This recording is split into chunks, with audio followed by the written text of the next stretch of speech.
co-stars, and welcome back to another episode of Generation Films. My name is American Ben.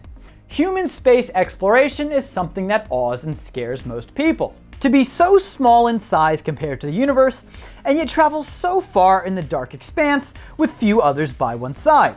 And yet some are willing to do it, including the members of the famed Apollo 11 mission to the moon, now depicted in the Damien Chazelle-directed First Man. A movie whose title makes it sound like it stars Liam Neeson and tells the story of the husband of the first female president who must take back the White House when the president is taken hostage by Russian militants. But it's not the 90s anymore, so it stars Ryan Gosling and sings of the tale of a true human hero. Few people in the history of the world measure up to Neil Armstrong when it comes to bravery, achievement, and principle. He in every way deserves a damn good movie about his mission to the moon, and today we are going to judge such a movie, First Man, for historical accuracy. First up, we have the spacesuits in the movie. Are the spacesuits we see in the movie realistic? The answer, as you might expect, is very much yes. We can actually take a side-by-side look at the real Apollo A7L suit versus the movie one, and the likeness is incredible, even down to the colors and seam lines. How did film costume designers design such realistic-looking spacesuits? Well, they didn't. They got the spacesuits and accompanying accessories from a man named Ryan Nagata, a professional designer of replica spacesuits. He does claim that the suits are not perfect replicas, but whatever differences there are clearly minute. Right on his website, he shows pictures of some of the pieces he made for the film and offers some information on how he produced such accurate replicas. For instance, the Lunar EVA gloves he made for the movie were constructed using a 3D scan of Armstrong's actual glove in the Smithsonian as a reference, and the checklist sewn to the gauntlet is an exact copy. As a fun fact, the company contracted to design and produce the A7L suits for the Apollo missions was a branch of the International Latex Corporation, also known as Playtex, a company that specialized in the production of women's undergarments. In other words, they made bras and some of the most important protective wear in the history of humankind. Next up, we have Mission Control. The filmmakers were very careful to accurately portray the inside of a mission control room. Mission Control was shot documentary style, according to writer Josh Singer, to truly make the room feel like it was alive. According to CollectSpace.com, there could be up to 50 people in a mission control room at any given time. And there are different consoles in the room that communicate with different support teams, and so multiple conversations are going on in mission control at once. Thus, the production team went through strenuous effort to make sure that all conversations going on camera were realistic.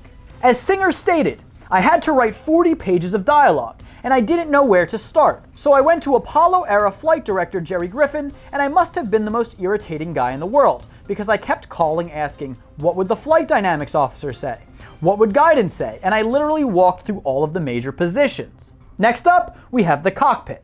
Obviously, the film focuses a lot on the mission to the moon itself. And so the Apollo 11 spacecraft and all the other space vehicles in the movie are most likely going to be constructed with an acute attention to detail. However, according to Al Worden, an Apollo 15 astronaut, there were some deviations from complete authenticity for narrative purposes.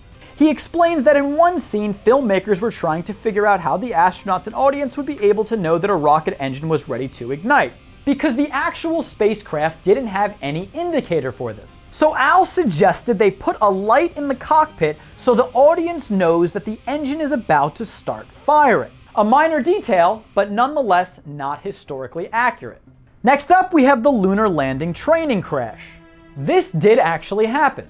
On May 6, 1968, then working on the Apollo 9 mission, Armstrong took off in the LLRV-1, the Lunar Landing Research Vehicle number 1, as part of a simulated lunar landing mission taking place at Ellington Air Force Base in Houston.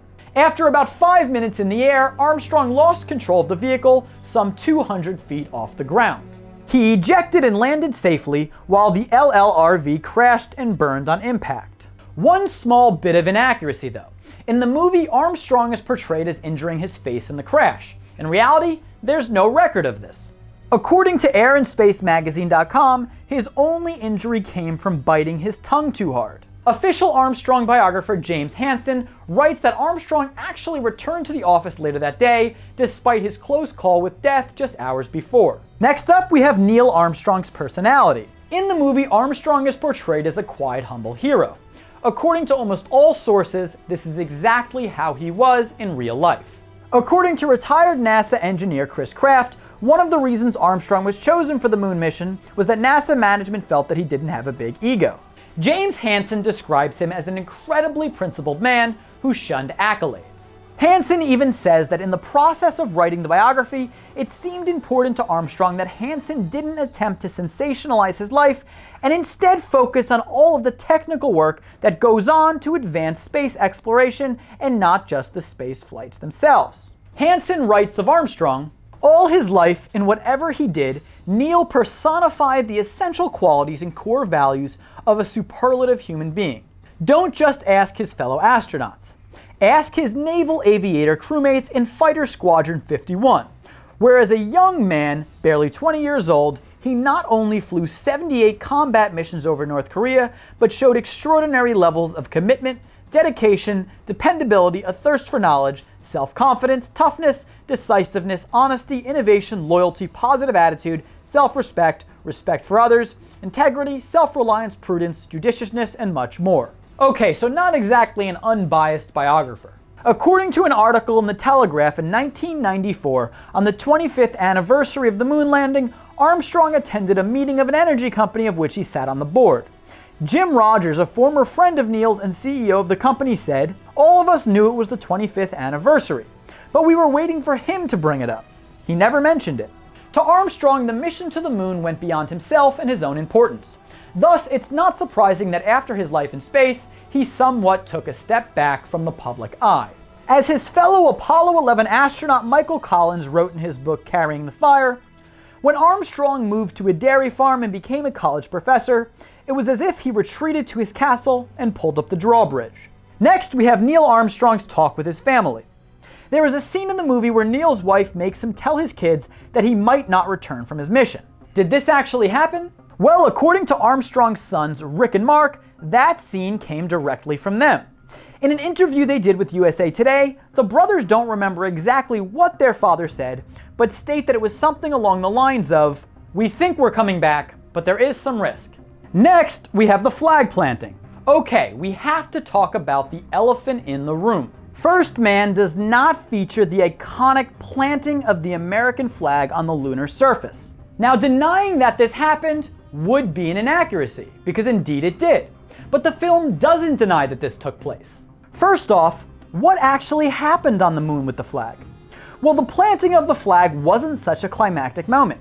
It actually happened at least 20 minutes after the first step, because that's when Buzz Aldrin joined Neil on the moon's surface, and as we all know, he helped Neil plant the flag in the ground. The first step onto the moon by Armstrong, along with his famous line, "That's one small step for man, one giant leap for mankind," is the true iconic moment. Now, I'll leave it to you to debate whether or not the article was in there before the word man.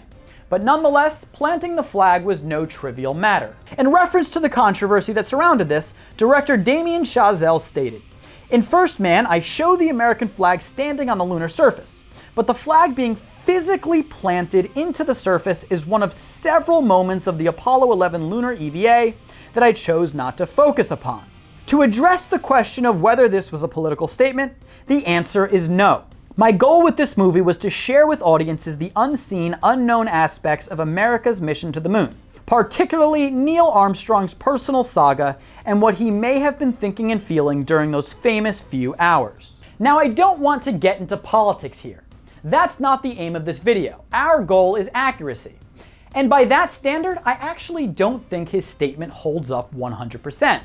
Why? Because the planting of the flag was a significant moment in Armstrong's mind, according to many sources. According to Andrew Chaikin in his book The Voyages of Apollo Astronauts, there was thought that went into the planting of the flag on the part of the astronauts.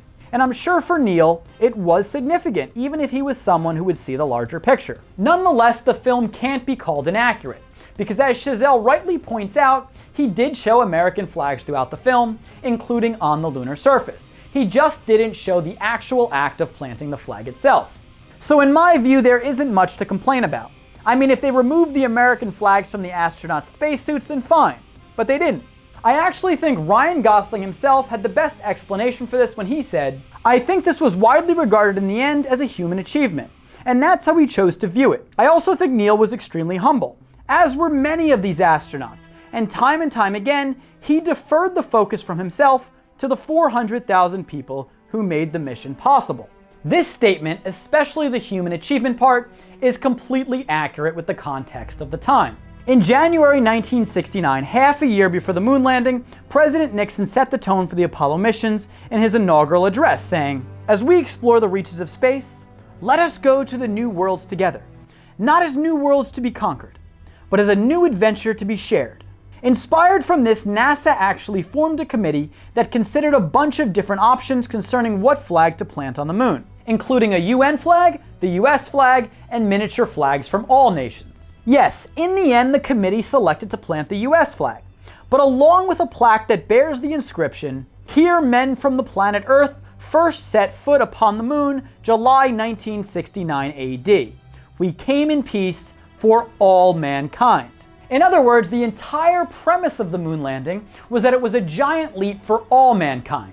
And it was right of NASA and America to include the rest of the world in the accomplishment, especially being that it was not just Americans who pioneered space exploration. Many brave non-American souls risked and even gave their lives so that humans might get off this damn planet one day. And Gosling's quote encapsulates all of this quite nicely. Well, that's the video. I hope you enjoyed it. If you did, please like, comment, and subscribe down below. In the comments, let me know any myths and facts surrounding the moon landing that you might know that I didn't include in this video. That said, I will have a part 2 coming out on Sunday, so look out for that.